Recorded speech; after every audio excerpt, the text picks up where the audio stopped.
Yo, what up, people? It's me, Justbeingmetv-TV.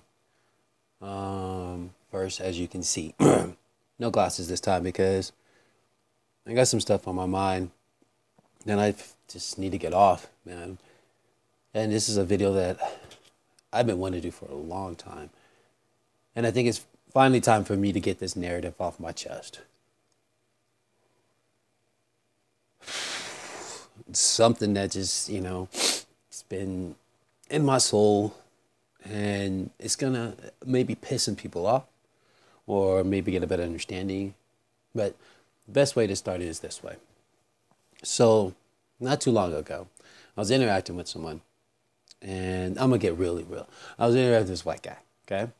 And he asked me about this documentary called The N-Word.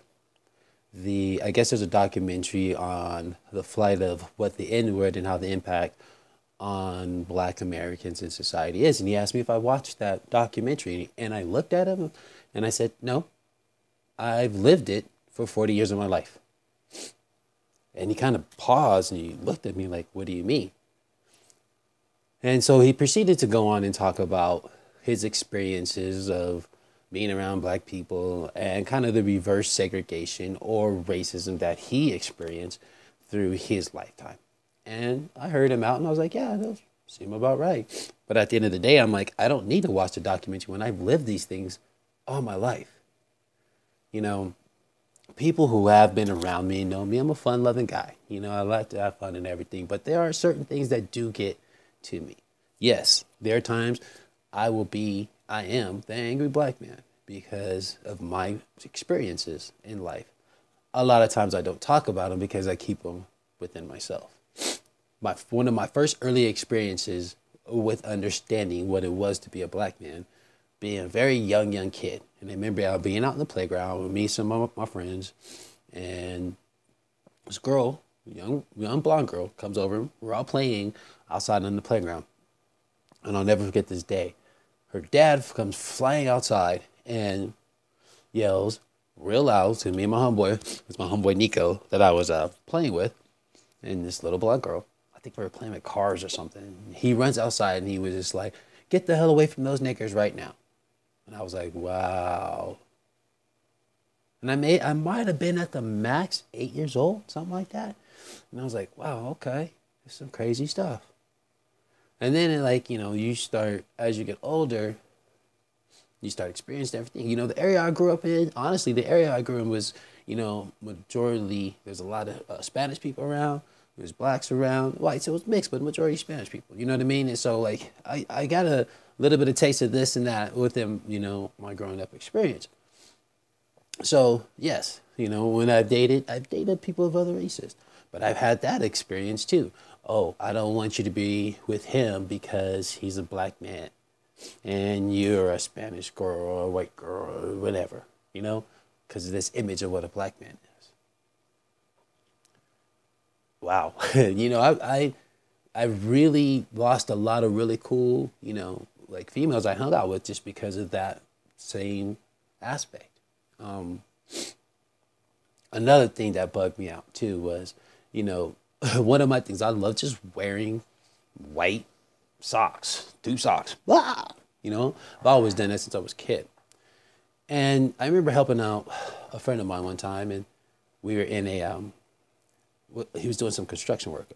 And he said he needs some help with some demolition. So I went over to, this remodel that he was doing, was helping him out. And the owner of the house tells the guy I'm doing some work with, because I had some sweats on, and I had one leg up in my tube socks, that he didn't want me in the house anymore because he didn't want gang members in his house, because I had long tube socks on with a sweat up.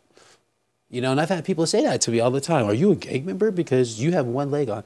These stereotypes, I want to say other words, but I'm trying to be PC. These stereotypes of what a Black male is the biggest BS in the world. BS. And every day I watch society demonize men of color, if we get real, yes, I've been pulled out of my car by 3 cops before for accusing having the light out in my tail light. 3 cops, gunpoint. Been there, done that. You know, I'm gonna be honest with you guys. There are days I wake up in the morning and I ask, why am I here? As a black man who's an artist, who has emotions and wants to express himself. I am and is not married, don't have kids. So this whole stereotype that black men go around and having kids and abandon them, never been in that experience because I don't even have kids. I've never been married, 40 years old. I do have a college degree.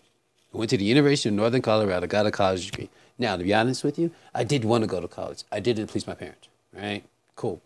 We know that, been there, done that. So, I've owned a business before. I've been teaching children and adults about hip hop culture for over 20 plus years. Try to be a model citizen. Am I perfect? No, no one is. But all these stereotypes and, you know, I know what that feeling is walking outside and your life might be taken just because of the color of your skin or you're on the wrong block. So I'm telling y'all, every day I get up and I think about this stuff. And this is what Just Being Me TV is about. It's just I'm finally getting to this place that I'm tired of feeling this way. I'm tired of feeling like my presence as a man, a black man who's an artist, who is educated, who is not married and don't have kids, being labeled and stereotyped as this gangster and he's this, he's that. I'm done. You know, I'm done. And I get to this place of, you know, you watch all this stuff on social media and TV. I try not to even watch TV. But your social media is where, you know, I try to get information and do my research and try to, you know, research and find things.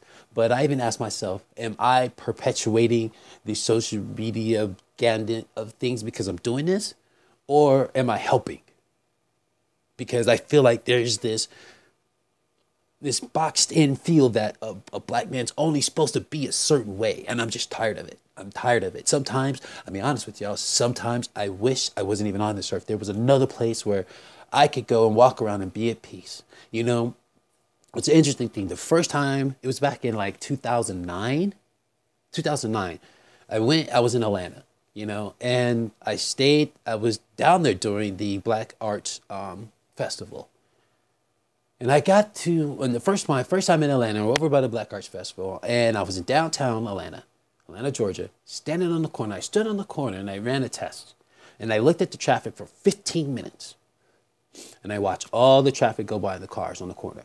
And I started looking around at the stores, and I started looking around at the people and the families and all the festivals, and everybody in the cars, everybody was a beautiful black person. And I stood on this street corner with a sense of peace that I've never felt before in my life. And then later on, I was at a concert in the park, an Olympic Park in Atlanta, Georgia, and there was nothing but black families and black people hanging out, and there was this sense of peace I've never felt in my life. And it hit me, wow, this is what white people feel every day. Every day. And I have to go somewhere to search for it. You know? I don't know, man. I'm just frustrated, dude. Like, I think it's just, God, there's so many other words. I want to use all these other words, but then it's like, do I get labeled as being an angry black man because I use those words? All these labels, man, I'm just tired of them. That's why I created Just Being Me TV, because I just want to be me without any labels, not any boxes, and people trying to put me in or telling me how I should live my life as a black man. Something to think about. If you like this video, cool. If not, I really don't give up. That's how I feel today. Double deuces to y'all.